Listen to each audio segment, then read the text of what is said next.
My name is Joe Sackman. I'm running for State Assembly in District 15, and tonight we're having an education forum as our schools are preparing to reopen in September, which is just about a little over 2 weeks away from now. And tonight I have with me several panelists, educators, activists, teachers, mothers, parents, students who are joining me to discuss these openings and why we need the various new policies that we're seeing. So I'm just going to briefly say, COVID-19 is a pandemic that none of us are really prepared for, and it looks like the schools have had a difficult time preparing for that. And in top of the economic crisis that it has caused, I think it's also caused additional crises for our families and our children. And we want to make sure that whatever we do going forward, really does not affect our kids in a negative way, and our teachers and the staff and the families. So hopefully tonight we'll have a better understanding of what these policies are and how best to implement them, and that hopefully we only need them for a short time, and maybe coming early next year it'll be different. But for now, we do have to take these precautions, and we're going to see how best we can do this as a community. So I'm going to start off introducing our panelists. And first tonight, I'm going to introduce Dr. Eve Kreef. She's a pediatrician, and I'll let her introduce herself going forward.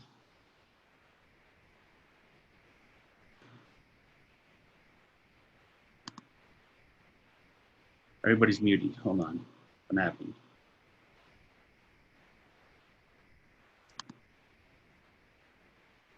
Can we hear me now? Yes. Okay, I'm Dr. Eve Kreef. I'm a pediatrician at Huntington Village Pediatrics, and I'm legislative chair of the New York State Chapter 2 American Academy of Pediatrics. That represents 1,500 pediatricians across Long Island, Queens, and Brooklyn. Thank you, Doctor. And next, Robert Bonaspina. Hi, I'm Robert Bonaspina. I'm actually the co-campaign manager for Joe, as well as an educator myself. I teach in Locust Valley, and I'm apprehensive, but also looking forward to getting back to school as well. And next, Trin Pryor. Hello, good evening. Hi, my name is Trina Pryor, and I'm a New York City Department of Education support staff. I fall under the line of a SAPIS counselor. I'm also unionized by DC 37, and I'm also a delegate for them. As far as the New York City schools, we're going through the same thing. Reopening is I don't know. I guess it's like treading onto uncharted territory. Everybody's afraid. Nobody's knowing what's really going to happen, but we're just keeping our fingers and toes crossed, I guess. Thank you. Mm-hmm. Right, and next, Laura Moakley. Hi, I'm Laura Moakley. I'm a mom of a special needs son who's 6 years old with autism. I'm also an educator on Long Island. Thank you. And I'm going to go to Josh Banfield.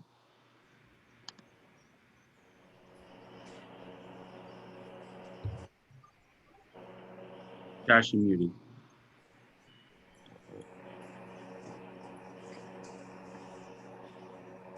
Hi, sorry, it wouldn't let me unmute myself. I'm Josh Banfield. I was a candidate for Massapequa Board of Education in the spring. I'm going into my junior year at Hofstra. I thought that Hofstra handled things well in terms of online instruction in the spring, so I recently made the decision to take all of my fall classes remotely. I know that's a difficult decision that a lot of parents and students are trying to make right now, so I hope that by the end of this panel, we can help some people make that decision. Thank you. And following that, Rebecca Glavin. Hi, Rebecca Glavin here. I am an educator as well as a parent.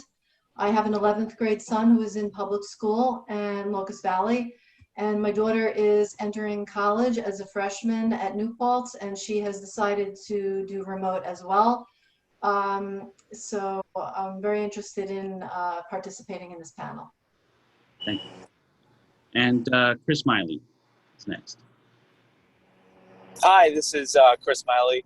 I'm hoping that my reception will stay good throughout this.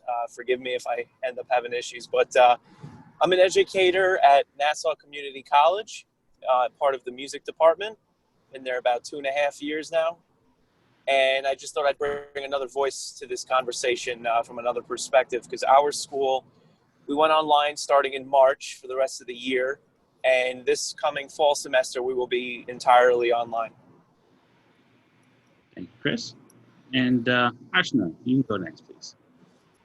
Hi, my name is Ashna Gibbons, and I am a high school student at North Shore High School on Long Island.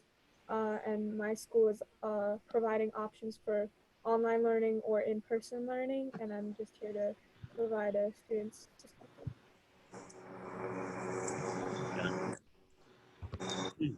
And that's our panelists. So let's move forward. Thank you, everybody, for being here tonight. So I'd like to move forward with Dr. Grafe, because she's a pediatrician and she can give us some background on COVID-19. I think a lot of us already kind of know a lot about COVID-19, but it's always good to review, what it is about COVID-19 that, we have to be concerned about and why we need these policies. So I'm going to hand this over to Dr. Grafe, and she can, give us an overview and some of the, recommendations what schools should be doing when they develop these policies. Thank you. So, this is the most common question that we're getting right now as pediatricians, and so many parents are filled with such angst and concern about what they should do with their children this fall, including myself as a parent. Every school has a different plan, and it's really hard to know what's right for your child. And every family is different. Every family has unique needs, and there really are no perfect solutions out there. And every school's choices will not satisfy everybody. So it is really difficult because there is no perfect answer for everybody. Just to address COVID-19 in children, as we know, it's a little different in children than it is in adults. It can be a serious disease in children. We have seen 90 children across the country die from COVID-19. Now that we've been seeing this outbreak in the southern belts of the United States, we are seeing a rise in the number of cases, whereas initially we thought that this was a disease that somehow didn't really affect children as much. We're seeing as kids do get together and are let out of isolation, they are getting it. And now between 7 and 8% of cases in the U.S. Are in children, and that number is rising quickly. And that's a concern. There is a lot we don't know, and much of the evidence that we based our decisions on early on were based on information that we had when children actually were in isolation. So, the fact that we thought that it really didn't occur in children too much, the fact that children weren't seriously getting sick or spreading it, we're finding all that to not really be the case. We're finding that children that do need hospitalization, 1 out of 3 of them need intensive care treatment. They come to the hospital very, very sick, critically ill. So children usually aren't getting terribly sick from it, but when they do, they can get very seriously sick. And, the numbers don't matter when it's your child, right? So it's a possibility, it's out there, and we are concerned that the numbers are rising.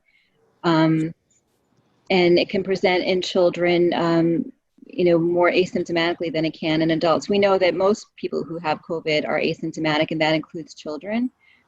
But it can present itself in something as mild as just a fever and a cough most commonly. The other common symptom is stomach complaints, diarrhea, vomiting, feeling unwell, feeling tired. It can present with a number of symptoms. So that just presents a difficulty for schools in knowing who to screen for, what children might have COVID.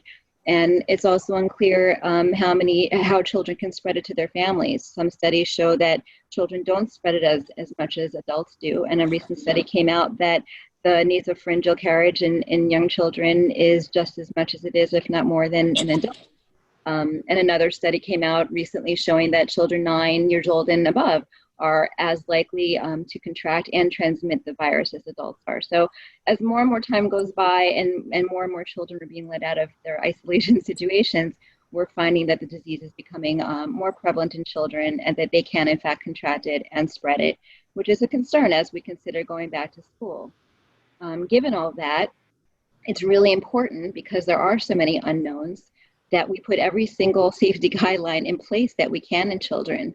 Pediatricians, physicians like myself do fear that although the rates are great in New York right now, less than 1%, those rates will more than likely rise in the fall and winter.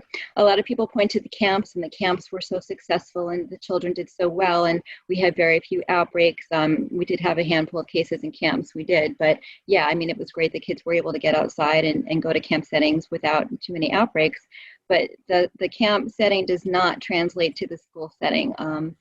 The camp settings, they were required to have small groups of 10 to 12, which some schools are not doing. Some schools are putting children together of up to 20 to 25 children, twice as many as you were seeing in the camp settings. It's indoor, obviously. We know that outdoor settings are much less likely to transmit the virus, and the indoor setting is much more of a concern as far as spread of this virus. And we know that cold and flu season is coming. And we know that many of our children wheeze or get sick or get colds in the fall and winter. And, schools are breeding grounds for that kind of thing. And so a child that's carrying COVID asymptomatically, if they get a cold, they're going to be more likely to spread it because they're coughing or sneezing, spreading those germs. So it's really super important that we do put every single guideline in place. And the American Academy of Pediatrics, our chapter, came out last week with a set of guidelines that we think are very important that all schools really should have in place. First and foremost, we believe that universal mask wearing is essential, whether or not a distance of 6 feet is maintained or not. Children can move around in the classroom. They can't reliably distance all the time at 6 feet apart. Even when there's barriers in place, respiratory droplets can go above or around. It's all the molecules kind of get together and they don't know the barrier of they'll go around them. And even through masks, if a child coughs or sneezes, or even with breathing, respiratory droplets can escape out of the sides of those masks, because they're not very tightly secure like an N95 mask, and respiratory droplets from a cough can travel 5 feet. So even if you have those barriers in place, even if the children are 6 feet apart, they should still wear masks, because we know, like a cough, respiratory droplets from a cough without a mask can travel 12 feet. So it's just really important and to just do as much as we can to keep children safe. And wearing a mask is multiple studies, dozens and dozens of studies have proven that it's a safe and effective way. It's the best tool we really have to prevent spread of COVID to our children and then to our families. So that's something that we're really pushing for and feel very strongly about. I know some districts feel that they have barriers in place and therefore children don't have to wear masks, or they don't need to distance because they have the barriers in place. We feel that along with mask wearing, we should maintain that 6 foot distance whenever possible. I know some schools that have decided to have full in some grades without hybrid have managed to do so by having barriers in place. And that's not optimal. We would want the 6 foot, distance between students when it's not possible. We think that the children can benefit from the school environment, and we know that our children are suffering. I mean, we all want them in school as parents. They have so much to gain academically, developmentally, socially. But if that's going to happen, we just really want them to be, whenever possible, 6 feet apart. If they have to be a little closer, it's okay, but they really should wear masks alongside that. We want schools to be utilizing all the space they can, whether it's the gyms or the cafeteria. Just think outside the box and get those kids spread out as best you can. And outdoor spaces, uses of outdoor spaces is really, really important. because again, we know that the virus doesn't spread as quickly in the outdoor environment, as easily in the outdoor environment. So if schools can have classes outside, some of them are transmitting remotely at the same time, so they can't bring that technology outside. But for those classes that aren't doing that, with whatever they can do outside would be best. And if they can have either lunches outside, whatever they can conceive of doing outside would be best and safest for our children. And well into the winter, they can go outside with their coats and layers on, and that's going to be a safer situation than having them coughing and sneezing around each other, confined inside a classroom. And testing is going to need to be in place. I know that our health departments are working on setting guidelines to our schools on what schools are going to need to do as far as quarantining and isolating. The schools are going to be working closely with the departments of health about what to do when a child tests positive and what to do if a child is suspected to have COVID. So the schools will be aware of what needs to be done and what information needs to be sent to parents when that happens. But it's just really important. We feel very strongly that children should wear masks at all times. I know a lot of parents are concerned about masks and that their child can't tolerate them. And I don't know if you wanted to put up that mask FAQs, we have the 10 top questions regarding masks in children. It just goes over why is it important for my child to wear a mask in school? What kind of mask is best for my child? What's the safest way to put on and remove a mask? Medical contraindications to wearing a mask. As far as medical contraindications, they really are very few and far between. When a patient is severely respiratory or cognitively compromised, that will be a contraindication, but it's exceedingly rare to have a medical condition that would prevent them from being able to wear a mask. That's something that you can speak to your physician about, but asthma, for instance, is not a contraindication to wearing a mask. Pick out a mask have your child pick out a mask with, fun designs on it and make them part of the process.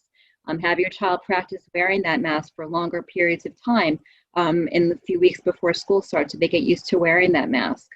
And praise them for wearing the mask and for protecting their families and their community. Children like to feel that they're helping and doing something for what's going on, and it'll empower them. And make them feel like they're helping in a situation that feels very much out of their control and out of our control, frankly. So just praise them for being able to help and do something positive.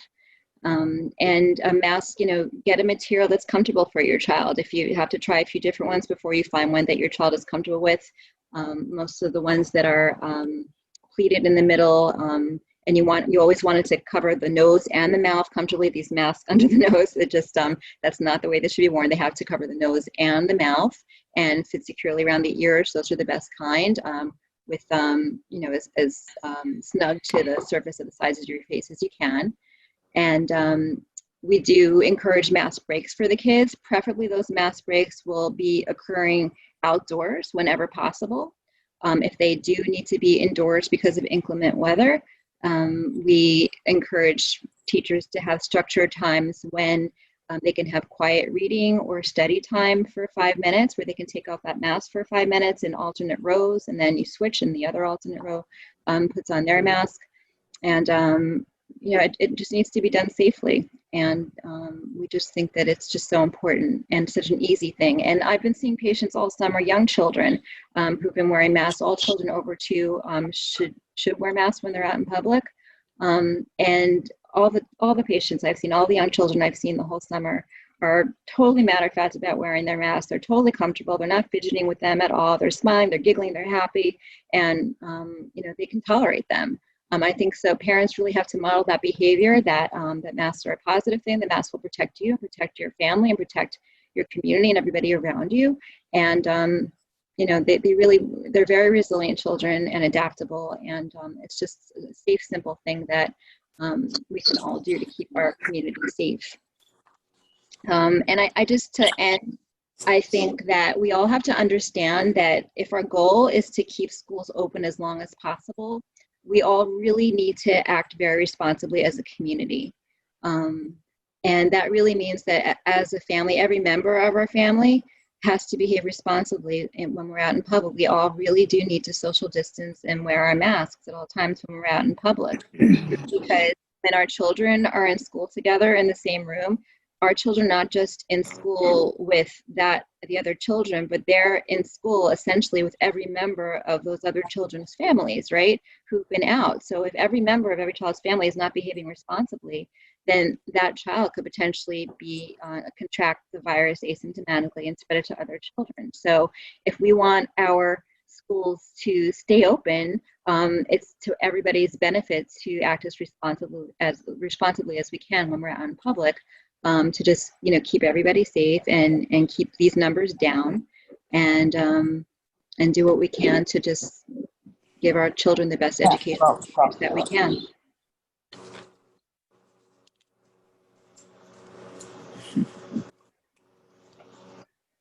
Thank you. That's very informative. There's a lot of information, and we're going to share those documents, so that everyone can have access to them. I know screen share is okay, but I'll make sure they get out, and everyone will get access to that. Thank you. We'll ask everyone to share that as well, because it's got some really great information in there about how kids could wear masks. Dr. Keefe just went over. So I really do think you're right that kids are resilient, that they adapt, and for them this could be something that's just it's just something we start doing. I think adults have a little bit, and I think we've seen plenty of those videos where adults have a lot of issues wearing masks, and so we won't go down that rabbit hole, but I think kids will adapt to this. I think they will. So, all right, moving forward, you mentioned some, many districts have different policies. And so looking at some of the districts that we do have, a lot of them all seem to agree masks are the way to go, that everyone should wear a mask, whether you're staff, a visitor, or a student. And so I think that's obvious. And they're all going to follow that guideline. And we've had a couple of, we looked at different districts, my staff and I, Westbury, Farmingdale, Hicksville, Locust Valley. And that's all something that we found is that, they're all going to have masks, so they're going to be wearing masks. I think a few of them had suggested they would have breaks, lunchtime. The lunchtimes I've seen in some of these plans were at, in the school at their desks, in their classrooms, which is a little counter to what you had suggested, that, if they're going to do things like that, maybe be outside to do those things, if they have to take the mask off. And some of the schools would have, even though they would have those partitions, still sounds like you suggest that even with the partitions that the children should be wearing masks. Mm-hmm. Right? Okay. Yeah. But it looks like every school has its own. Every school has its own. It makes it very complicated. It's very piecemeal, and every parent is looking at the other district and asking, why is my district not doing it this way, or why can't our district do it that way? And it's just it gets very very confusing and to every parent, and frustrating. I'm getting calls many times a day about the different plans that different schools have. I know one school district is having the masks. At first they didn't want to have masks, then they agreed to have masks, but now they're going to be having mask breaks of 20 minutes every period, like almost half the period, which I think is just counterintuitive to the whole reason that we're wearing masks in the first place. So I hope that they reconsider that in that district. Again, I think 5 minutes every hour is fine, and again, preferably outside. And when the children are in the classroom, it's probably better than being around other classes in the cafeteria if they have to, because you're keeping cohorts together. Another thing I didn't really talk about that is important is cohorts. Really important to try and keep the same groups of kids together at all times. Some of the schools were talking about having these children in K through 5 move to music or move to art. Much better if the teachers come to them rather than having the students move around to different areas. We really don't want shared spaces whenever possible. At the middle school level, it gets a little more complicated, but I think it's still doable, and something that I think that schools really need to revisit. I know that we're getting close to school opening now, but I'm really encouraging schools to revisit the idea of trying to maintain cohorts in the middle school level. I think that the electives that a lot of these children are taking there aren't that many as there aren't at the high school level. So I think every attempt should be made at trying to cohort the children that you can that are taking the exact same classes, so they don't have to move, because then, what's going to likely happen is that if there's a positive case, everybody in a class is going to have to quarantine for 14 days, right? But if that same child was in 2 other classes with 2 different groups of children, now all of a sudden you have 3 classes quarantining instead of just the 1. And that's problematic, right? If we want our schools to stay open, not only quarantining, but also the increased exposure, really, right? More importantly, because, the kids could potentially contract it and give it to their families. But yeah, I mean, it's just as far as the educational experience and health-wise from a public health perspective, I think more effort has to be given to that at the middle school level. I know high school, it's very difficult because there are such a variety of electives, and that's really a little unfortunate. I think I'm most concerned about the children at the high school level because they are going to be mixing so much, and that this is the age group that tends to maybe some of them not adhere as well to the social distancing and wearing masks when they're with their friends or having parties, and I think that the high school group is going to be super problematic this year. And I think parents really need to really oversee their children and really make them understand that they have to wear their masks at all times, lots of hand washing, and really just be on top of them to social distance and wear their masks when they're with their friends. Even if, again, they're with their friends, when they're with your friend, you're also with whoever your friend has been in contact with all day, and every member of your friend's family and everybody that they've been in contact with all day. That's the way this virus works. So if we can just social distance and wear our masks, we can prevent the transmission of the virus. It works. So I think it's a very important thing to drill into, particularly our older children who are more on their own and independent, that they really do need to behave responsibly, if not to protect themselves, to protect their parents. And I've had several patients in my practice where they've lost their parents, and it's heartbreaking and it's devastating. And the teens need to understand that that's the age group of parents that could really be affected by this virus. So and all age groups, but as you get older, again, you're more susceptible. So I think that we really should drill into our teens and ask them to be responsible. Great. Anyone else want to jump in? Any thoughts about these policies that that your schools are working on? What we've looked at so far is more than I and Dr. Keith here. So I'll jump in, Joe. Doctor, my concern is testing. How is testing going to be done? How often? Mm-hmm. There's testing. What are your thoughts on testing? Right. So ideally, in an ideal world, we should be having routine testing frequently, right, in asymptomatic people, just so we can, get an idea of what local levels are, and instead of playing, catch up all the time when we do see a case. If we could find these cases before they even manifest, that's great. But that's, realistically, that's not going to happen. What's going to happen is when children are symptomatic, they're going to be screened at the school. As you know, they're going to be screened and not be allowed to come into school if they have any symptoms that I mentioned earlier. The children can manifest: fever, sore throat, cough, vomiting, diarrhea, anything like that. They are not coming to school, and they have to see a physician before coming back to school. And many physicians, just, if they can't find any other cause for the illness, will go ahead and do a COVID test. I think that would be recommended, just to make sure that you're not sending a kid back in school who is still carrying it. So, either that or they have to be asymptomatic for 10 days. So either get a test that shows you're negative or come back 10 days after your symptoms have resolved. But if a child is found to be positive, then again, that whole class is going to be quarantined, and those kids are going to have to be tested so that they'll know if their family members, were exposed to it, and they have to, let people know that they were exposed as well. So we really will require robust testing, and a lot of this, is concerning just because as we get into the season, now tests are available. I know we have them in my office and other offices. And some pediatricians are sending patients out to the labs, and the testing is widely available right now.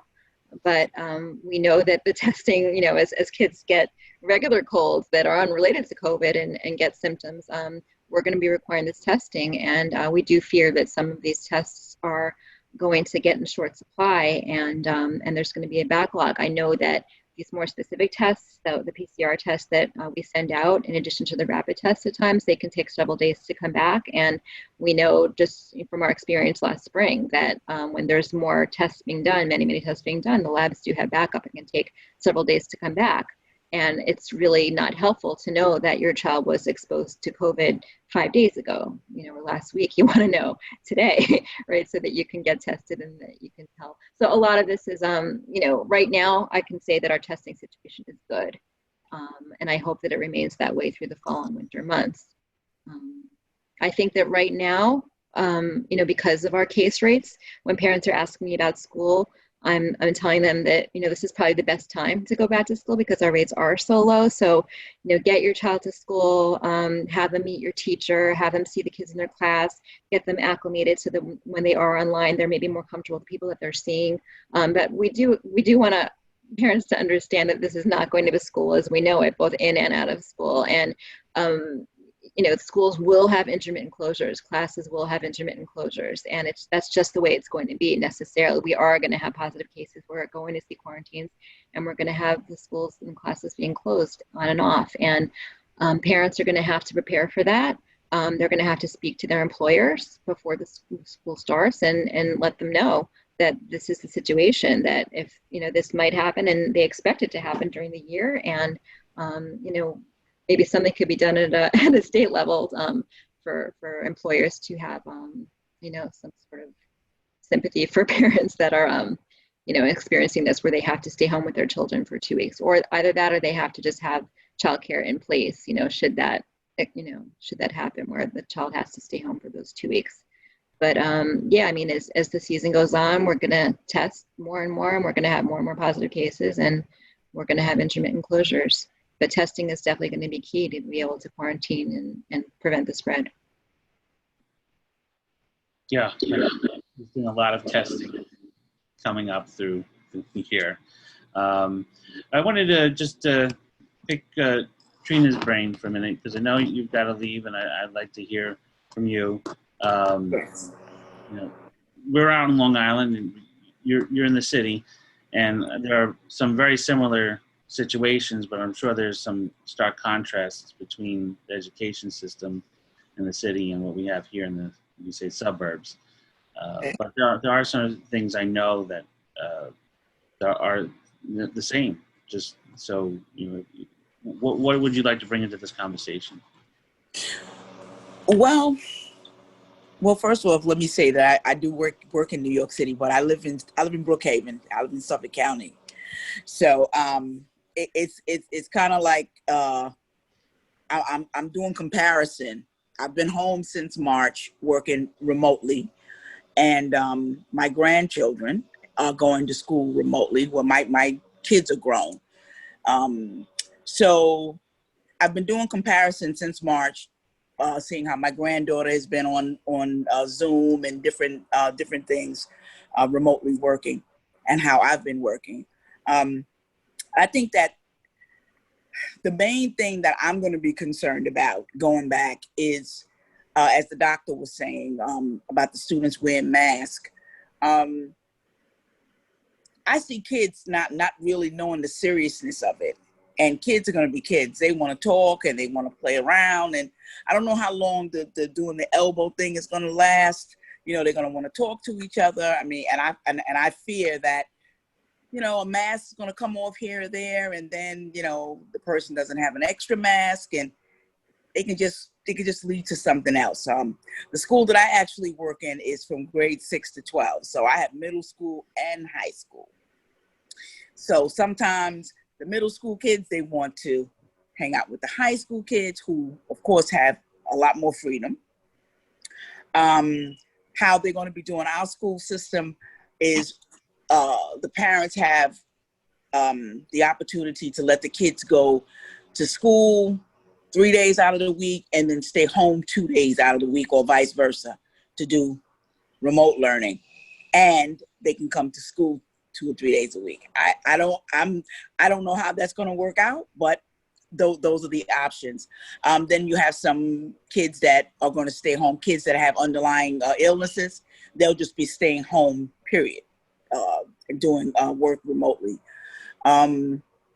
So it's just, the situation is just really, really scary.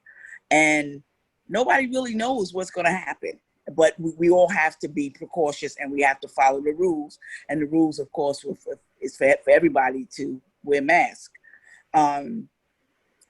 Me as a staff member and a lot of the other teachers and the other support staff, we fear also contracting it and bringing it home to our families.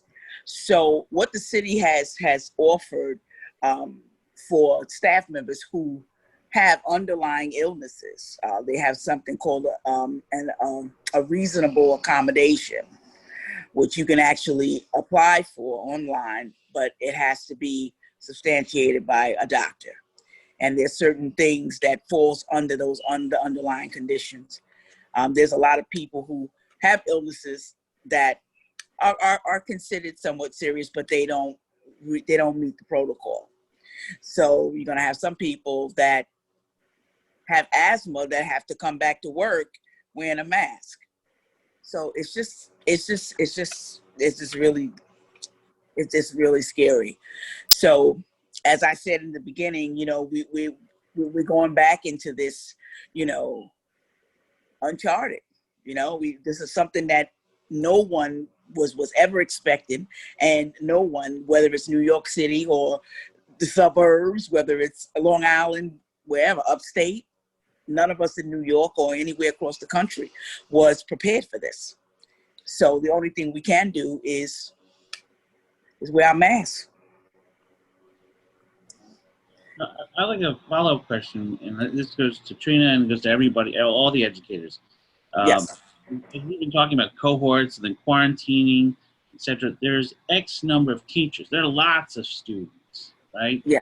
Mm-hmm. But there's one teacher per se cohort.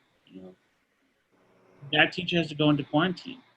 Who picks? And now that whole class is gone. But if we find that teacher was in contact with other teachers, etc., and all those other teachers now have to go into quarantine, what's the plan for coverage? Because are we going to find a whole school going to be closing very quickly? Yeah. Interactions. Because it's just going to promote a domino effect. Because then you're going to hear, oh well, that teacher was in the class with this group of kids. And then all of those kids, their parents are going to say, well, if the teacher was in the class with my child, my child has to stay home now. So, and it's just going to go, then everybody's going to be going bananas trying to figure out, well, okay, well, was he or she in this classroom? Well, was this student next to this teacher or next to this child? So I don't know. It's really scary. I mean, and that's what's going to ultimately happen. It'll go from one classroom to another classroom, and you're talking about what? Just one nurse in the building? Was there? On some of the policies I read, they would have trained staff or trained personnel to do temperatures and things like that. Is that just the teacher has to, do the temperature? Or are we talking about like nurses and such, or medical staff that are to be hired to be on site? Has that been expressed in any way to anyone? That's okay. Well, basically, what I've heard so far, and I'm quoting what I heard, is that there's supposed to be a nurse in every school. The other part about other medical people taking temperatures, I haven't heard that. I haven't heard that yet. Whoever is taking temperatures is going to be given proper, equipment to be able to, PPE to be able to distance themselves from students. And just when there is a positive case, you're concerned about it spreading from class to class, the Department of Health will be involved immediately, and there will be robust contact tracing occurring, where they're going to be on this case and contact all individuals that were potentially exposed. So it's not going to be sort of this, mayhem. there might be several classes that do have to quarantine after they do their contact tracing and look into the case. But particularly younger grades, when we can cohort, hopefully we'll be able to isolate it to just one class and not several classes, particularly if they can just stay in one place. And that's the importance of really just keeping them not in shared spaces, but in a single space with one group of children. Again, it'll get more complicated at the older grades level, like you're in 6 through 12. But the Department of Health will be closely involved whenever there's a positive case, offering guidance to control these measures. And in those cases, I imagine when there's several classes that are affected, they're going to have to close the school, and everyone's going to have to go remote until there's been a quarantine period of 14 days, just to keep everybody safe. Yeah. And speaking of high schoolers, Ashna is in high school. I'd like to get her perspective quickly as a student, what she thinks about these policies and what her concerns are. And Josh just graduated recently from high school, and he finished up, I think, this year. Josh, I don't know if you said it earlier, he ran for Board of Ed in Massachusetts, so he's civically active, and he has, he cares about education. So if they both could just, bring their perspective in, I'd like to hear what they have to say about what we've just been talking about.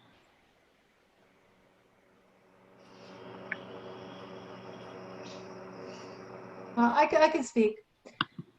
So, look, this situation is just, as we all know, it's just almost impossible to get our heads around.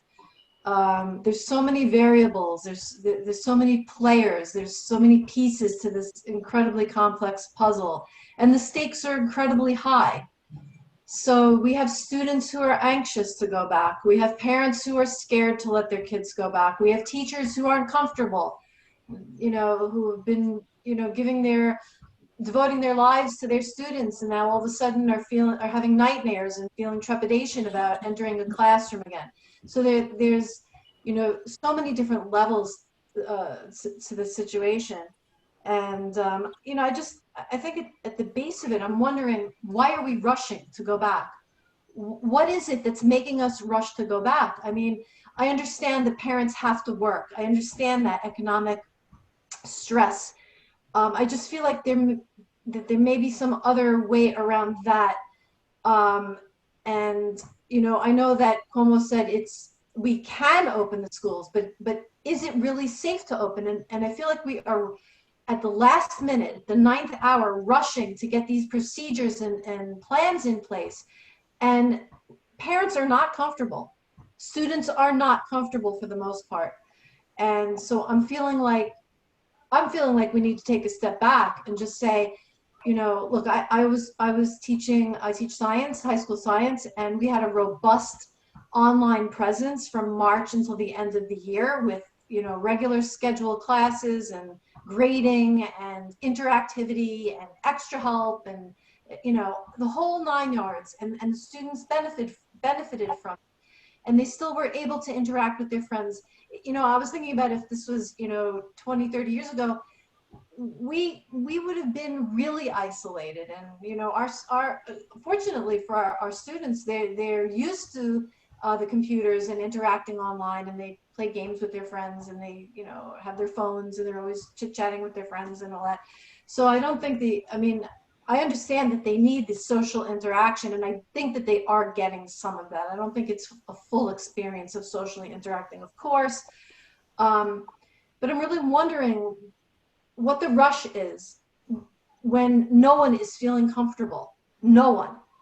And I mean, I'm speaking for myself and my friends, So I think moving forward, there's a lack of trust in this process because of, look, I don't want to be in anybody's shoes. Being an administrator right now is a very difficult position to be in, trying to open the school safely and wanting to do the best for your teachers and your students and your community. But the thing is, as a parent, I don't feel trusting that the desks are actually going to be 6 feet apart. The students are actually going to be wearing the masks all day. I mean, my son's in 11th grade. He's already telling me, Mom, they're not wearing the masks in the hallway. Who's policing this? Who is making sure they're not, taking the masks off and not socially distancing? who's going to be the point person in charge of making sure that those desks remain 6 feet apart? They're not nailed to the ground. They're going to be moving them around. Maybe they're trying to fit a couple of extra desks in. Maybe the desks aren't real. Like, I just don't feel comfortable knowing that the environment is safe for the students. I also am a little lacking in trust with the community, knowing that they're doing the right things at home that allow the students to come to school and be, a good citizen. Do you understand what I'm saying? Because there's a lot of pandemic pods popping up now. People are trying to find placement for these pods, and they're actually forming social contracts to make sure that your student is coming to our pod, but your student outside of school has a certain responsibility to help maintain the situation. So I think, there's a lot of, like I said before, there's a lot of pieces to this puzzle. There's no great answers, as the doctor, pointed out. I love the idea of cohorts. I think that is one way that maybe that we could make this somewhat safe. I haven't heard a lot of talk about how that would actually be translated, especially into a high school environment. But if they are going to push ahead with opening the schools, I think that we really need to invest some time and energy into figuring out these smaller cohorts in a large school, having, let's say 6 cohorts, 6 groups of kids in different wings of the school, and then having the teachers rotate among those 6 rooms. But that may mean that the kids can't take extracurriculars this year. It may mean that the electives are going to be limited. I don't really know. Or maybe those are the ones they do online. I mean, I just think that the schools don't really have the answers yet, and they've not. I feel from being a parent that the transparency of the school district, and I'm not saying they're doing it on purpose, but it's really not been enough to make me feel comfortable to answer the questionnaires that they're giving. Are you sending your kid back to school? Are you taking the bus? I don't know. I don't have the answers yet. For my daughter, it was much easier. The colleges are offering the distance learning, and so that's what she's going to do. So we have her taken care of. But as a parent, I'm not so sure. So I'm speaking more as a parent today.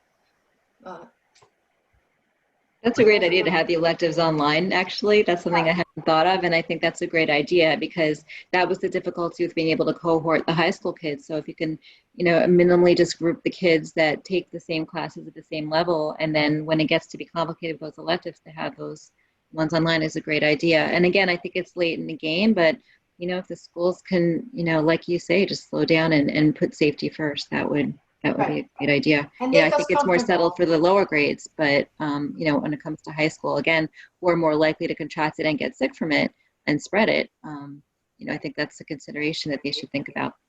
Safety first, but the students need to feel comfortable, and the parents need to feel comfortable, and the teachers need to feel comfortable. 100%. So, that's my perspective. Well, it's I think with that idea with the cohorts with high school and having online learning, I mean, if they were in a classroom together, and it's been a long time since I've been in high school, so I don't know what all the technology is there today, but if they're able to do a form of distance learning in class where your science, teacher's in one room and he's teaching or she's teaching whatever they're teaching, and they're all still staying in the one classroom and just getting those lessons from across the school campus. Like they stay where they are, the teacher stays where they are, and they're able to do that. I don't know if that's possible. That might be a way of having the high schoolers in school and at the same time staying into some sort of cohort where they aren't traveling around and breaking up all the time. Yeah, I don't think they need to even be in the school if the teacher's distance learning. And there's many, many opportunities for interactivity, even with science. Science, people think it tends to pose more of a problem because of the labs. There are so many resources for virtual labs. There's so many ways to do, hands-on experiences with the kids, even at a high school level. And So I think that, we need to, that's my message. Slow down. If you got to wait till October till we've got this all figured out, then wait. Don't rush. That's what I would like to see because I want to feel comfortable. Ashna and Josh, since been, in high school, just got out of high school, what are your thoughts about that? How do you feel? What is your comfort level? And just basically, what's your opinions on this? Well, I definitely share some of Rebecca's sentiments where I don't entirely have full trust in the community that they're doing the best things, because I see people that I know go to my school in my grade. I see them out in groups without masks, in larger groups of people, not social distancing. I know that in my community, I'm in a more affluent community. We're in the North Shore of Long Island. So I go to North Shore School District. So there is also like the presence of parents who are concerned about their kids wearing masks, maybe especially for parents of younger children, even though most health professionals are obviously recommending and the state is mandating them. So my school district has meetings this week to about exactly what we're talking about, concerns about reopening, and their plan for the high school is to have children, they can opt to entirely learn remotely, or they can they will be separated every other day. They will go to school on either Monday and Wednesday or Tuesday and Thursday, and then Friday is the day where the entire student body learns remotely. And I was originally very much wanting to opt for learning remotely only for myself. That was my choice. But after the school releases more and more information about their plans, for me it looks like the remote learning won't be as comprehensive and as high quality as the in-person learning, because they're mostly saying that the teachers will create videos to send to the students rather than live stream classes or live like lectures like Zoom. And one thing that I would have liked to suggest to the school district is that because they want people who learn remotely and people who want to go to school in person, they want them to be on the same page. They want them to learn at the same rate. If we could live stream the classes that are in the schools to the kids who want to learn remotely, and save a section of the class for questions in the chat from the students who've learned remotely, I feel like that would be a successful way to have students all stay on the same page and to provide more of the in-classroom experience for those who are concerned about going into school, because I know most of the people I know personally are opting to stay at home because of concerns about their parents or relatives getting coronavirus. They don't want to transmit that to their families. And so, but at the same time, I'm going into my junior year. I would be taking my SATs, etc., learning college applications.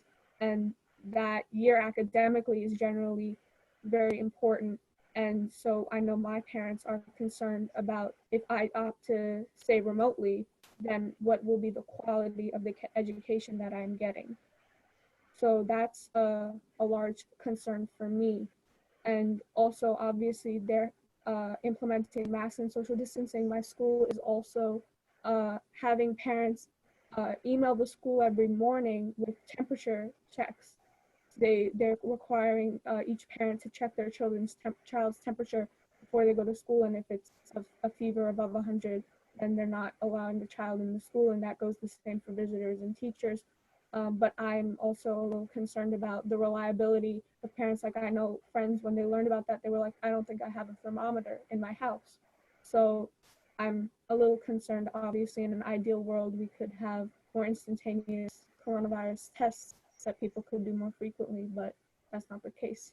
So those are my concerns.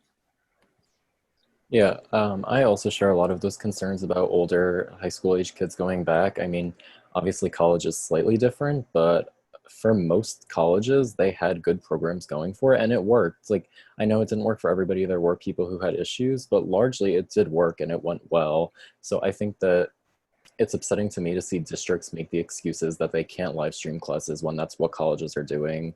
And it's just frustrating to see them not seem to be willing to invest in the online instruction because, and I think that's so awful if kids have to make the decision that they don't feel safe going back, but they're going to because they're scared that they're not going to get the same quality of education. I don't think that should happen. I don't think districts should be putting the kids in that situation. I understand they do have a lot of other things to worry about and things to focus on, but that should be one of their top priorities. I am happy that a lot of districts do seem to be doing hybrid for high schools that I've seen, but I think they honestly should consider doing more online classes. It's very scary to me to think about the kids going all through the hallways and just being, I don't know, that's not going to end well, I don't think. And another thing that I'm worried about in my school district, they said they had their meeting last week and they said that you have to decide whether or not your kid is going to do online instruction or not by like August 24th, and you can't change your mind until November. How are you supposed to decide that if you haven't seen what it's going to be like? What if your kid goes on the first day and it's a mess, everybody has their masks off and they don't feel safe? Then you have to stay in person until November? That doesn't make any sense. So that's something that I'm very concerned about, and I think that shouldn't be how it works. I think you could probably opt out at any time. You just can't opt in. So if you're uncomfortable being in school, you can leave at any time. That was what I thought, and then I saw something that they said that they need to like set the people who are doing online instruction at a certain date. So I don't know. I hope that's the case, but I don't know. Right. I hope so. Yeah, it sounds like there's a lot of different things going on, and one of the things I'm getting from this, and from what I've heard from other parents, is this uncertainty of what is going on, what is there, what is set up, and not being able to see. I think a lot of us are visual learners, and so just going in the vein of like, distance learning in the sense of visual learning there. But if the schools were able to provide a virtual tour of here's what's set up, this is how it's going to go, and walk through what a typical day would be for a student, I think a lot of parents would have a better understanding of what is being talked about. And that I think would be an excellent idea. I don't know if anyone else agrees with that, but at least to provide them with like, here, little Johnny's going to go to second grade, and this is what it's going to be like for him. And this is the whole day and how it's set up and what we're going to do. And, when you go to high school, Ashlyn's going to be able to go and do here and do this. Or she's not, she's going to stay home. And just having a little more visualization of what these plans are other than what's written on paper, because there is a lot of information there. And I think it's hard to consume when you as a parent or a student don't always see all those things that are behind the scenes anyway that administration is doing. You're a student or you're a parent, and you go to school, you get your education, your parents send you and they think you're getting your education, and now you have had all these details, and maybe it's a bit of a information overload, but I think that might be a way to go about it. I'd like to bring in Laura, because we haven't really talked about special needs, and her son has autism. I know them well, and I want to get her perspective of what her son needs in a time like this, and what their school district is suggesting is the best the best way to go about his education. Right. So when we started, my son Rory did not get anything for about 2 weeks. So that was in late March. So just to give you a little background on Rory, he is verbal with emerging speech. So at the point in March, he was starting to talk, and he does have a lot of behaviors that are unregulated unless he's got structure in his life. So of course, with the COVID crisis, being at a school, everything became so unstructured for him. Within 2 weeks of school ending, we did get some type of remote learning. I tried for approximately 2 months, and it was just so unsuccessful that we actually had to end up dropping it. I reached out to the school district, and that's the one thing with this is open communication with your school district. So if you're a special needs parent, talk to the administration, because they know at this point that every child is different, and not every child is going to be a remote learner. And my son is one of those kids. So with the services gone, they ended up, actually this summer, we opted out of extended school year, which is a service given to kids that need round the clock, pretty much care all year long. And we were able to get some services in person. And Rory is not a kid who's able to wear a mask. He's got extreme sensory needs. And like I said, he's got a lot of behaviors that need to be regulated. So we were able to go to a lot of these different services. And also we were able to get some in-home services through the district. So he did get some, approximately 9 hours a week. But if you were to compare that to a 9 o'clock to 3 o'clock day, it's only a little bit. So he went from, emerging language to virtually he has no language right now. And with autism, your body is affected also. So he was getting his OT, his PT, his speech, his body's weaker, just things that he was able to do, he can't do as much. So we're working very hard to try to get another placement. Now, the school that he goes to right now is only offering a hybrid option with 2 days a week, and the other days are remote. Obviously, we can't do the virtual part, and we're actively working with the school district to find another placement for him. And it's heartbreaking at this point that we would have to leave a school that he's been with for approximately 4 years, but we know that this is the best decision. And these are the type of decisions that parents are gonna have to make. And you can only be the best advocate for your kid. You have to advocate. You can't just be like, oh, I'll just let my kid, just run around the house all day and just adjust to this virtual learning. If it's not working, you need to talk to your administration. And I'm very thankful. The district I'm in right now, they call back, they email back. They're very in tune with the parents, and I'm very thankful for that. But we have to think about how much these kids are missing out. My son is supposed to get 2 days of OT a week, 3 days of speech. Imagine getting 1 a week. Okay, 1 a week of OT, 1 a week of PT, 1 a week of speech. And that's what they're proposing to us. And it's absolutely ridiculous. Because if we don't fix this now, he's young, his brain is still developing. If we don't fix this now, then what's gonna happen in the long run for our son? And this is why it's so not fair to me that because my son is in a specialty school and the district has the 5-day-a-week program, he can't be in that program because there's not a program for him in district. So he has to be sent out to a private school. But because this private school is only offering 2 days a week, we have to adjust to that. So that's some of the struggles we're having now. We're waiting to find out if he will be accepted. But I have in place for myself is that it's a lot of parents, not just myself, we're going into our insurance and we're looking to get behavioral therapy for our kids through our insurance. So another issue that could possibly come up from this pandemic is, do you have the right health insurance, for your kid to create, this type of environment for them to learn and thrive? Because like we're talking about the pods before, this is something similar for kids with special needs. You're creating a home environment that can work with them so they can get the education they need, get the behavioral supports they need in order to thrive, if that makes any sense. So again, these are just some of the struggles that I'm having. And like I said, you have to do your research, you have to talk to your district, you have to advocate for your kid.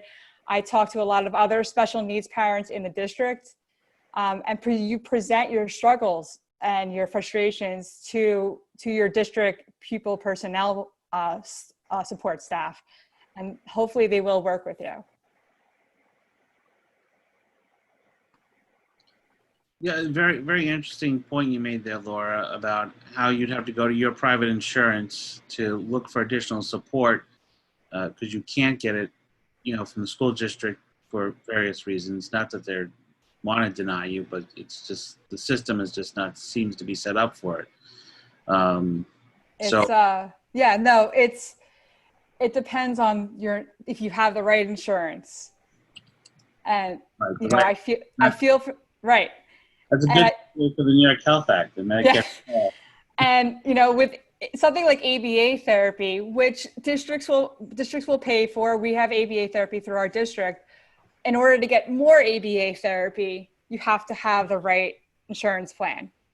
And I just happen to have the right insurance plan because I'm a teacher. I have state insurance plan. If I had my husband's insurance plan, my son would not be able to get the ABA therapy he needs. So it's crazy. I know. It's insane. And there are a lot of children that are in a similar situation, and they may not have that, like you just said, that insurance to cover that, and we may be seeing them falling further behind with this type of situation. So it would be interesting to. I haven't seen as much in the plans about dealing with children with special needs, other than if they can't wear a mask because of sensory issues, then they'd be excused for that. Maybe we need to, delve deeper into it, but it didn't seem to be that much in there about that, which is concerning because we have a lot of children who have special needs, and I know the process, as you explained it to me, for IEPs, et cetera, can be very extensive, and if this is going to go on for longer, what's the next step for them? And how long will the insurance companies cover those extras for you? Right. So again, it's just keep on looking see what your health insurance has. And again, we went ahead and we paid for his OT and PT and speech through insurance because that was the only way he was going to get anything. Mm-hmm. Otherwise, he's becoming weaker by the day. And it's not just, I've been talking to other parents and they have kids who are far worse, and it's disheartening and it's sad. And, it's just, again, we're banding together, we're working together with the school districts, and we're advocating the best we can for our kids. Well, thank you for bringing that up and sharing with us. Appreciate that. I want to kind of move us on to, because it's about 8:15, some of this distance learning. We've touched upon it, and the hybrid distance learning or just full-time distance learning, and some people seem to be very much into that. I mean, we switched over basically in March, from in school to distance learning, so it's not something that'd be totally new. I think we're all kind of familiar with it, and what would, I guess I'll take a quick poll, you say, educators and students, if you had a choice, would you prefer to do distance learning, or would you prefer to do a hybrid, or go back full time? What you've been seeing so far with these different policies and plans? Anybody? Was that question posed to everyone? It's everybody, yeah. All right. I would say for me personally, I'd be most comfortable with distance learning, but it's also easier for me to say that because, again, I teach at a college. I don't have to. I know there's a lot of concerns with psychological development, childhood development with younger kids that that's not in my world with what I do. But for me, I'd be most comfortable as someone with asthma to have full distance learning. Okay. All right. I think the distance learning that was going on in March was thrust upon us. We basically went from teaching in a classroom to full distance learning with no warning. So although those of us that are, maybe more technologically savvy, were able to pick it up and run with it a little better. And in schools where we had, the tools, the support of the tools that were given to us, subscriptions and whatnot, it worked better. But, in a lot of schools, distance learning from March to June was posted assignments and no contact with the teacher. So I think when we're talking about distance learning moving forward into the future, distance learning has tremendous possibilities and opportunities. We just need to, be set up to explore those and to be given the opportunity to use them to their fullest benefit. And as COVID and distance learning becomes more prevalent, their tools are being created all the time now for every age group. And I think that it's a wonderful opportunity for students to learn, self-discipline, organization skills, etc. There's a lot of skills that you can learn, resiliency, a lot of things that you can learn through distance learning that's good for students. Obviously it's great to be in front of the teacher. We all love that. The interaction, the reading the room kind of thing is great for a teacher. But I think given this particular circumstance, I feel that we should be investing more in training and tools for distance learning, because if the schools close down, what are we going to do? Go back to posting assignments once a week? I mean, my school didn't do that, but the school that I was teaching in, but I know plenty of school districts that were just posting assignments that kids never talked to their teachers from March till June. That's not distance learning. I actually teach in Rebecca's district, and I'm going to give you a more positive perspective on it. Yes, it was true at the beginning. We were thrust upon this, and we were just posting lessons. But we evolved, even from March to April to May. There was so much professional development provided to the teachers. I don't know if you know this behind the scenes, that taught us so many other skills. And I didn't even know a GoToMeeting existed, let alone Zoom. And then you could do your audio over visuals, and that you could actually have your student work presented. All of that was taught to us in a short span of time. And I'm more positive towards remote learning, visual learning, going forward. And I really do support what you're saying, Rebecca, in terms of what's the rush? Let's do this right. It sounds like we all have our individual needs to be met, and they need to be met. But just because the school year starting in September, we're in a pandemic. Let's be honest about this. We're finding our way through it. The safest way, as far as I'm concerned, is virtual learning. So, to answer Joe's question about, what's your preference? Virtual learning. And honestly, I don't understand what's the need for me to actually physically be in my school to do this. I did it really well, I thought, from home, and I did have live interactions. We started out where it was more canned, but within a month, I was meeting with my students regularly. We made it a part of our teachers that wanted to meet with their students could do so, and we did do so. And then eventually it became part of the routine. So, I think until we can get a better handle on this virus, virtual teaching has a lot of potential. It really does. I think in lower income areas, though, less affluent areas is what I was trying to say, that it's more difficult because they don't have the tools necessarily to do it. The students don't have the tools, and the teachers don't have the tools. So we need to kind of up the game with that. But I agree totally with you that distance learning is the future. Yeah, I know Senator Schumer, in one of the bills that got passed a couple months ago, did pay for free broadband for everybody in New York State. But you're right. Not every district is equipped with the Chromebooks, let's say. Our district is, and we use that technology all the time. So it really did work well, I think, for the most part. And I have a lot of students with IEPs, and my experience with them was, not all of them, but most of them did really well under this structure, because some of I'm not going to mention any names. So I'm going to say, had one student, who had difficulty holding on to things, organizational skills. Like if you would give a handout to the child, it would be lost within an hour. And that was a real problem. But now having all of our plans electronically there for the student through Classroom, and structuring when things were due, this kid excelled.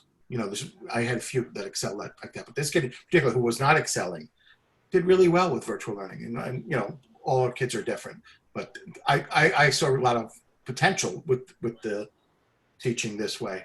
Bob, I agree with you. And in my experience teaching, doing the distance learning, I had students who were afraid to speak up in class that opened up, through the chat.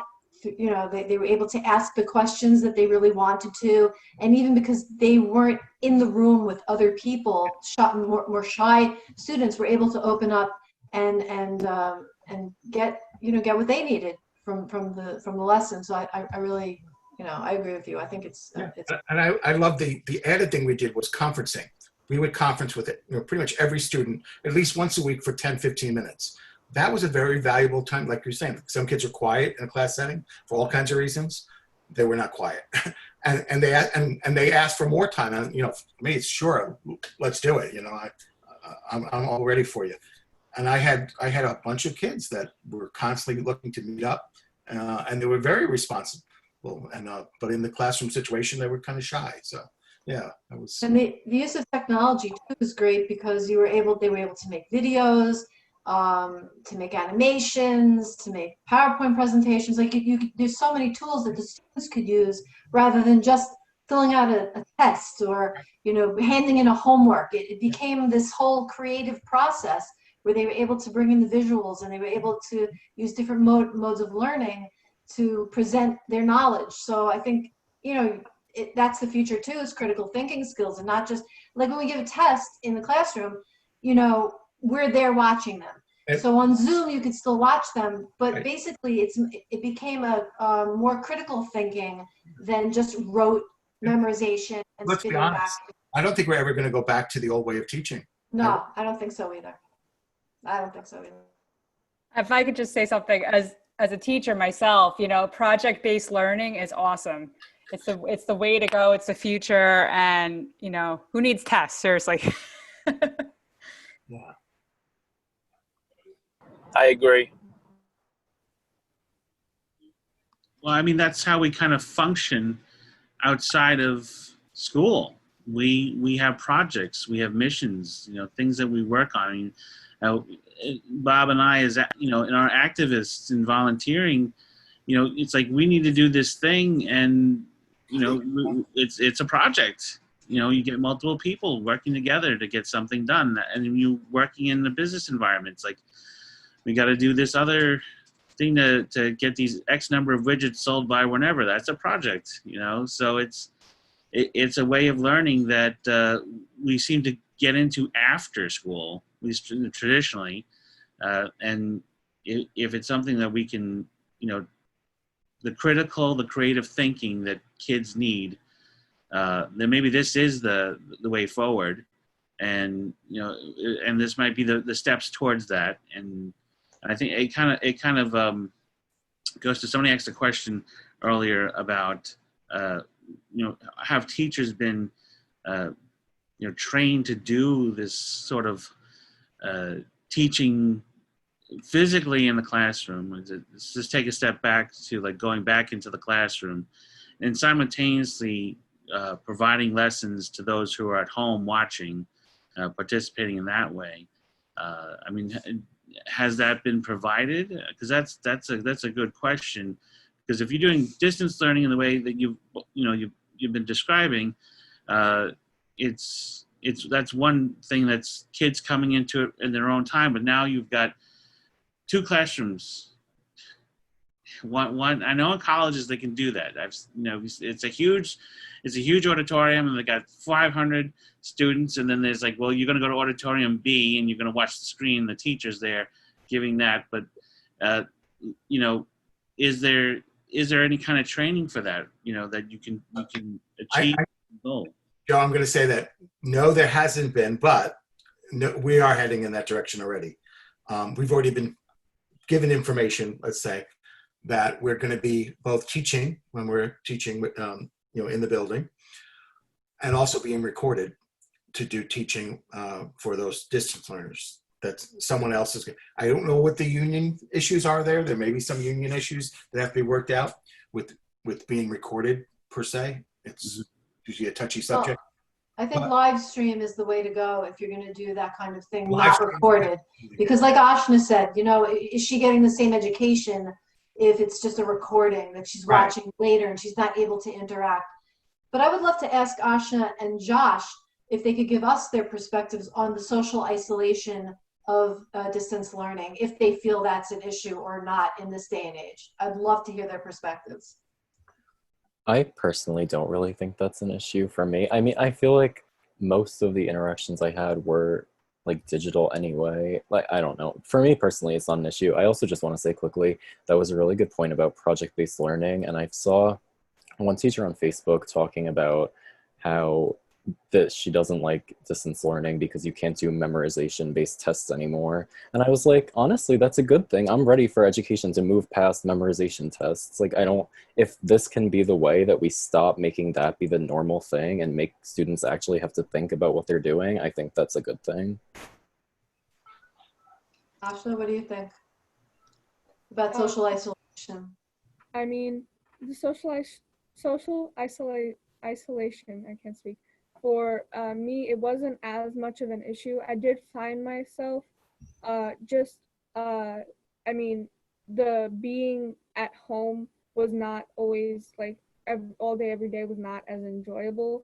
But at the same time, like, I think for people who are more concerned with that, it kind of it's kind of like, you know, for while we're in the pandemic, like Robert was saying, like, we have to be honest, just because the school year is starting now, it doesn't mean things are have to go back to the same way it was.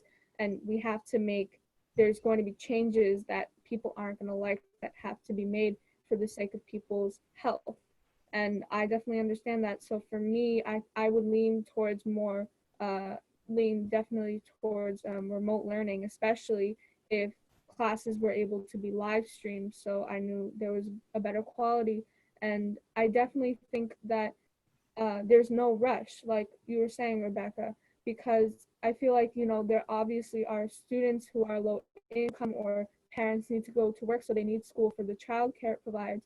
I feel like the people who can stay home should stay home because it's the safest option, and that will drastically decrease the exposure that both people who need to go to school for whatever reason, if you have special needs, if you have low income, if you need childcare, it decreases the exposure and the risk for those people, as well as the people who need to stay home or who can stay home. Good point. Yeah, I feel like it would be a way for people to have more individualized needs met, while at the same time keeping people as safe as possible. And obviously the technology is an issue for those who don't always have the technology, like the Wi-Fi in places is not good because of various reasons. Yeah. Rebecca and Ashna, I agree with you both in terms of live streaming. Yeah, I have no problem. It should be live. And I believe that's how we are going to be doing it at school. That we're going to be teaching, especially on those virtual days, 5 class periods live stream. But I would like to do that every day. I think, you know. I mean talking about, sorry, Bob, didn't mean to cut you off. But I want, you know, we've touched on it once or twice here. You know, there are school districts that are not, don't have the resources. You know, they don't have the funding, or they don't have the equipment, or Wi-Fi is just not accessible to some students at home. I have a friend, Peggy, who she ran for Board of Ed in Hempstead, and one day I saw her, you know, online giving out Chromebooks, and I said to her, "Tell me the truth, like, how many of these kids are going to be able to use this when they go home?" And she's like, "Not many. They don't have access to Wi-Fi." But isn't that what was passed in the legislation this summer? I understand all New York is supposed to be having broadband free. Yeah, I think what they did was that some of the cable providers were going to set up access to it, and there was. I don't know if they've worked out the details yet, Joe, but I think the money was allotted for it. I think it comes to a question that is that we have Wi-Fi provided to everybody. I mean, I think everyone should have access to Wi-Fi. You know, information is a right. You know, we need to have that, whether it's you need to get email to get a job these days or whatever it is. There should be just some basic access to Wi-Fi or the internet that all of our residents should have. And for specifically educational purposes, if we're going to go in this direction, where we do this streaming, and if kids need it, then it's part of public education. So it should be something they have access to, and the infrastructure should be there to support it. That's a whole nother forum. But I think that's an important point to make. And this is a follow-up question about for Chris and probably Laura, because she teaches art. How do you teach someone, especially if you're teaching music, to play, if you need to show them how to hold an instrument, etc.? Is it difficult to try to give sort of a hands-on lesson that you might need to give if you're a music teacher or art teacher, or is this does this seem to work out for you in this way? So just from me talking, I absolutely love using technology in the classroom. There's several different types of applications you can use now, some self-guided apps that you could put together with different resources. There's an app that I use called Nearpod, in which students can watch videos that I post. I have a document camera. I've done live sessions. I've had some really good outcomes in my own classroom regarding a lot of the lessons that I've done. And a lot of times with art, a lot of the projects are self-directed. So students can go back in my tutorials and rewind and fast forward. And I'm not just teaching art, I'm also teaching technique and art history. So, like again, rewinding, fast forwarding, answering questions after the lesson, drawing, and then just making sure they understand their skills by asking different questions at the end of the lesson. So every day there's new types of apps that are being updated to accommodate distance learning, I find. So I think the world is adapting, and I keep on hearing this metaphor that's constantly being used now.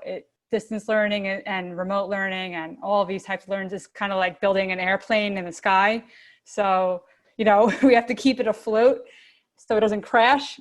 And so we're making all these accommodations, just like how I'm making accommodations daily with my son. So it's just, you have to think outside the box, and you can't be so rigid in the way you teach. And I think the best teachers will be able to adapt quickly to this type of new technology that's being offered, in my opinion. So there's a lot of enthusiasm being expressed here for online learning. And yeah, it's definitely great for a lot of kids, but I've heard from a number of my patients that that they did not do well with distance learning. They couldn't focus. It's, children with ADHD, they can't focus as well online as they can in the classroom. I had a lot of patients who felt a lot of social isolation at home, who would really benefit from that interaction in the classroom. And as Laura said, there's a lot of children with special needs that that need to have that in-person experience. It's unfortunate that the guidelines didn't come down where opening was really focused on K through 5 and children with special needs, and those that would benefit from in-person learning, and to spread those out over the spaces that school had, whereas middle schoolers who didn't need special services and high schoolers could have learned remotely, because we know that the K through 5s aren't going to do as well virtually, because they're not adept at all this equipment yet, and they have so much, at those young ages, they just have so much to benefit from the socialization, from the cues, from those things that you just don't get online on Zoom. And some kids, you're saying some kids who were too shy in the classroom, were more comfortable with the chat. And we had some patients who were really uncomfortable having, being seen, on by other kids on video, got very self-conscious. So it does go both ways. And unfortunately, we have a lot of children out there who are being abused, and, those children being in school. It's really just the teachers and staff at schools that are often the first people who pick up on cues that these kind of things are happening at home, and they're the ones who are being the ones who inform CPS. So While I understand and agree and applaud all the efforts that have been made for online learning, and I know my kids did great with it. They felt kind of bored, and socially isolated, but they learned okay. But there's plenty of children who don't, and really do benefit both from academically and socially from being in school. And that's why the American Academy of Pediatrics really just does urge, wherever possible, for all children to be in school. We do think that children succeed and thrive much better when they are in school, but again, that has to be done safely, and the guidelines do need to be in place to make that happen. I just wanted to add in about regarding music. It is definitely very, very difficult to teach performance-based instruction on an instrument. There's a lot of great things you could do with music theory, and there's a lot of great programs for training your ear to identify pitch and to different kind of cool creative activities in terms of theory and analysis. But in terms of learning an instrument, it's just, without doing that instruction in person, it's just not, it's not the same. It's not going to be as enriching, as fulfilling, and particularly ensembles where you're collaborating with others. There's just no way to do that. I mean, Joe, you saw when I put my band together a few weeks ago, there was no way for us to perform live from different locations. I mean, the lag on Zoom, unless every single person, the instructor, all the students have state-of-the-art equipment and an acute knowledge of how to use it, instruction on an instrument is just something that can only most effectively be done in person. There's no way around that. Good point. Yeah, I know too many times we've been on a Zoom meeting, someone freezes, yeah, and it's just, they'll keep talking, and we're all like, we can't hear you, and it doesn't work. And to go back quickly to Dr. Cree's point, there are aspects of going into school which are extremely beneficial, especially for younger children, in the socialization, and an excellent point about kids in a home where they might be, there may be an abuser, and there's no one else to see that until they get into the school. It shows how important education is and schools are to our community, because they can be points of respite for children in those situations, and hopefully ways out. And so it's a excellent observation, and it just shows the complexity of this question. Like, how do we move forward, and what is the best solution? And I don't believe in magic bullets, that there's this one answer to everything, because it is a system that we have to look at, and how that system works best for everyone. And so that's something I think we have to keep in mind, where there will be an excellent way forward for people with one direction in the distance learning, but then on the other side of it, some people will only flourish if they're in that situation where they're with a teacher in a classroom, and they can be there learning in that way. So, we're not going to resolve all those issues on this call, this forum, but these are important questions that we keep asking. If we aren't asking them as a society and as a community, I think we're failing our kids. So it's a good thing that we do question and try to get to those solutions. So I'm just, we're about at 8:40. We've had a lot of discussion here. I think there are a few other questions that have come through about SUNY and CUNY colleges having similar plans. I think they do. I've heard, but I think many of it's online. I don't know if Chris can speak to that. But I know Josh is going to college, but he had to step off. I know he told me that he was going to do distance learning for this semester. And I don't know if every school has a distance learning option for SUNY or CUNY. So, and if their dorms are open. I've heard a lot of people going away to college. So I think that. Yeah, sorry, my service kind of dropped, kind of came back. I know the governor's office put out a requirement for all colleges to submit their plans on how they are going to have safe, effective education.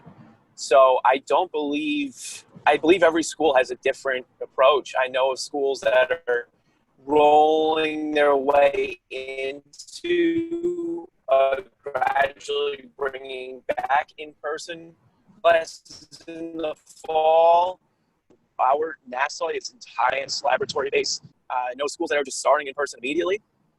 It doesn't seem to be uniform. It seems to kind of be largely regional, and it also depends on some other factors. What the faculty's input has been at the schools. Yeah. Okay. Yeah. Thanks, Chris. We're just talking about technology and sometimes not being so reliable. But exactly. yeah, this is that's a good observation again there. Talking about cohorts. I mean, colleges is just it's impossible probably to have a cohort. You've got so many kids going, young people going to different classes, different courses, different tracks, teachers, RAs, staff. I went to Stony Brook University. It was a small city. The amount of people that are there and the amount of teachers and staff that were there. And I don't know how they would do what they were doing in distance learning other than, if you're taking Bio 101, I think that would be easy enough to do. But when there's some other higher level courses, I personally would have missed out on some of the interactions with the professors and learning, and not got as a well-rounded education because of the discourse that you can have one-on-one with those professors and other students. So college is, I guess, a somewhat different animal in that case. I think we're coming to a close. If I missed a question, we'll get back to it. Happy to answer them later or reach out to anyone who might be able to answer them. Do anyone want to give their closing statements of where they think we're going and, how they feel this, September, if they feel brave enough to say what they think, this fall is going to bring and how it's going to end up or what their hopes are? Yeah, I think that right now, since our case levels are so low, at least to start the first part of the fall, I think that parents should feel a little more comfortable at this point sending their kids back to school than, say, any other states that are dealing with this crisis right now. I think that New York is at a really good place. That may change, and I think that I think parents should pressure their schools to have every possible safety guideline that they are able to put into place. I think parents can go to the school request to see their child's classroom, where schools have said, yes, they're going to be 3 to 6 feet apart. Go in, with barriers, go into that school and see which classroom your child got put in and see if those, if most of the seats are 6 feet apart, or if in fact they all are just 3 feet apart, and make sure that the school is cohorting wherever they can, make sure that they have everything in place and have good messaging to the community about wearing masks and hand washing and being safe outside of school. Another thing I didn't mention earlier that I really need to impress is a lot of these kids are doing sports outside of school. They've been doing this stuff this summer, right? A lot of kids have been doing their outside sports, whether it's, baseball or soccer. And we've been seeing a number of cases and kids that have gone to these tournaments out of state. I think that parents need to be aware that there's safety guidelines for mask wearing in sports as well, that when kids are coming on and off the field, they should be wearing masks. Most parents, even coaches, are not aware of that, and the athletes, they need to wear masks when they're on the bench and when they're on the dugout and when they can't maintain 6 feet apart during drills and during water breaks. So, that's how these things spread. And again, as more of these kids are together outside of school, we can have all the safety measures in place in schools and be doing things great, but as soon as we start acting irresponsibly when we're not in school, it's over. School's going to last 3 minutes. So it's really important that that we impress upon our communities to really act responsibly, to understand that this is real, that this will spread, and that we can prevent the spread. And we just need to social distance, wear our masks when all of our family members will impact everybody in our schools. We all, never has the meaning of community been so relevant. And it's really important that we all take care of each other right now, and all our activities outside of school, and all our families' activities outside of school. And we need to take care of each other and look out for each other. And our schools need to be doing everything they can to keep the children safe once they're inside the school. Once NCC transitioned to online learning, the students I had that have a more unique background and a more challenging background, I lost them. The students who have more learning challenges, I lost them. As much as I tried, and some of them I was able to stay in touch with, but they just didn't get the education that they're entitled to. So I hope that we really get serious, because this pandemic has definitely exacerbated the disparities in opportunities for different people in different communities. And I hope we get very serious about having a real concern for these programs, not just related to healthcare, but related to education, that are there to help people in need and are vastly underfunded.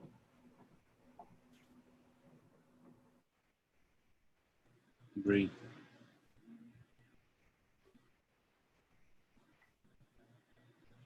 Anyone else? Last statements? Okay. I do want to just bring up, there was an article that Dr. Preef had put out a little while ago, no, maybe like 2 weeks ago. Even with all this pandemic, a lot of people have not gone to the doctor or brought their kids back for their shots before school. Yeah. So. Yeah, a lot of people were uncomfortable seeing the doctor in the spring. We were sitting in our office doing most visits on telemedicine. Everybody was afraid to leave their homes. And a lot of children got backed up on vaccines, particularly infants, who really need those vaccines the first year of life.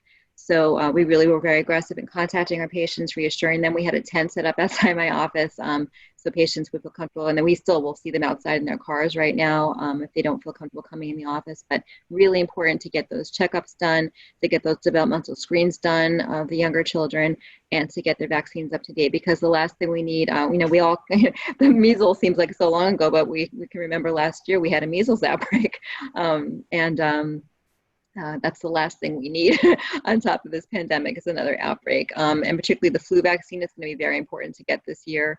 We really, our hospital system simply cannot handle the normal cases of flu, the hospitalizations we have from the flu on top of COVID. So it's always important to get the flu vaccine. And children will always see yearly at least 100. A couple of years ago, it was 180 children die from the flu every year. And in previously well children, and people will say, well, I got the flu shot and I got the flu anyway. You're 50% less likely as a child to get seriously sick or die from the flu if you've had the vaccine, if you get the flu. So it does work. So very important for everybody to get their flu vaccines, to protect our children, to prevent them from getting sick and potentially spreading COVID through their coughs from the flu. If they're carrying COVID asymptomatically. There's just a whole wide range of reasons why the flu vaccine is really important to get this year for everybody. Even if you normally don't get the flu or you're sometimes uncomfortable getting it, this is definitely the year to get it, in addition to all the other vaccines that are required for school. That's the PSA. And I usually don't get the flu shot. Last year I did, and then I was like, well, I'm kind of glad I did, because who knows if I had gotten that and COVID, where I'd be today. And knock on wood, I've dodged those bullets so far. And I hope everyone keeps healthy and safe. There was a question about protocols of admitting international students. I don't know if anybody knows an answer to that. If not, we will try to find that answer. I know also, students that want to study abroad, some countries are just not accepting U.S. citizens. I know that, so it's probably no study abroad. And we'll wrap it up now. And I want to thank everyone for coming on and talking about this. I think these are important discussions. People are having them in their homes, just alone, wondering what's going on or online. And I think it's good to have these discussions because then we can sort of work together as a community to parse out what is happening and how we can move forward and getting the different perspectives. When we work together, I think we come up with better solutions. So I do appreciate everyone coming on tonight. I hope we can figure this out. I know we probably won't figure out everything by September. It's only like 2 weeks away, but by the end of the semester, we'll hopefully have a better understanding, and we will know where we're going to be moving forward and how we can help everyone. Unfortunately, it is kind of experimental. I hate that has to happen in education. I don't think we should be having to experiment, but as people have observed, we've not had to deal with this sort of situation before. And like Laura said, we're in a plane that's flying and we're still building it. So hopefully we can keep it up in the air and have a safe landing. So thank you again, everybody. Have a good night. And I will send out all the information that we've gathered and answer any questions that we couldn't tonight. And be well. And vote for me on November 3rd. Thank you. Thank you. Thanks, Joe. Good night, everyone. Thank you, Joe. Good night. Thank you, Joe. Bye. Thank you. Good night. Bye, Rebecca.